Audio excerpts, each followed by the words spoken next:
God's patient is not his approval. ఏమిటి?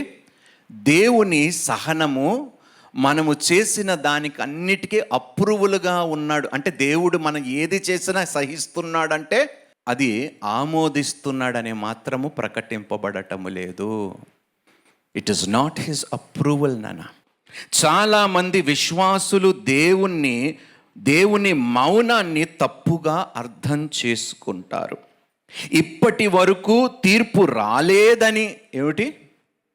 ఇప్పటి వరకు నేను ఎన్ని పనికి మాలిన పనులు చేసినా కూడా, ఎంత తిరుగుబాటుతనము చేసినా, ఎన్ని పాపాలు చేసినా కూడా, తెలిసి కూడా చేసినా కూడా దేవుడు నన్ను ఇంకా సజీవ లెక్కలో ఉంచాడంటే ఇంకా దేవుడు నా ఎడల కనికరము కలిగే, సహనము కలిగే ఉన్నాడు అనే బహుశా ఒక భావనలో క్రైస్తవులుగా మనం బ్రతుకుతున్నామేమో.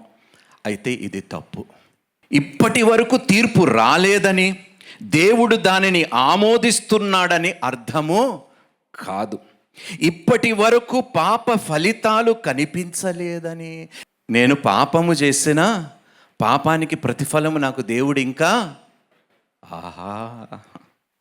ఇప్పటి వరకు పాప ఫలితాలు కనిపించలేదని, పరలోకము దానితో ఏకీభవిస్తుందని అర్థము కానే కాదు. కొంతమంది ఇలా అనుకుంటారు. ఏమిటి? ఎలా అనుకుంటారో ఒకసారి చూద్దాము నాన్న. నేను ఎన్నో సంవత్సరాలుగా ఇలాగే జీవిస్తున్నాను. ఏమిటి?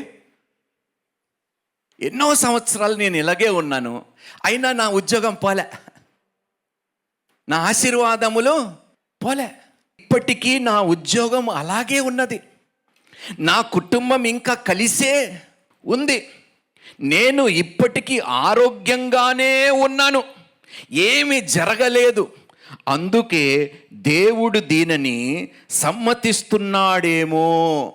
ఇవన్నీ జరగలేదు కాబట్టి దేవుడు ఇంకా ఏమిటి సమ్మతిస్తున్నాడేమో.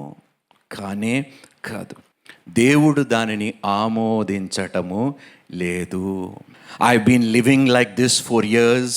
I still have my job, my family is still together, I am still happy, nothing has happened, therefore God must be okay with the way I am living. No, he's not okay.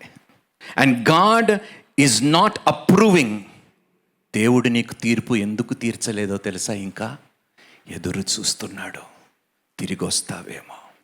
ఆయన ఓపిక ఏ రోజైతే ఆగిపోయి ఆయన ఇక చాలు అంటాడో, ఎప్పుడైతే నోవాహ దినముల్లోని తలుపు వేసిన తర్వాత పెడబొబ్బులు పెట్టినా కూడా తలుపులు, క్షమాపణ అడిగినా కూడా తలుపులు తీయబడకుండా శాశ్వతంగా తలుపు వేసేశాడు, అలాంటి స్థితిలో మాత్రం మనం ఉండకుండా ఉండాలంటే ఇక చాలు అనే ముందే మన ప్రవర్తనను సరిచేసుకోమని దేవుడు ఈరోజు మనకి హెచ్చరికనిస్తున్నాడు.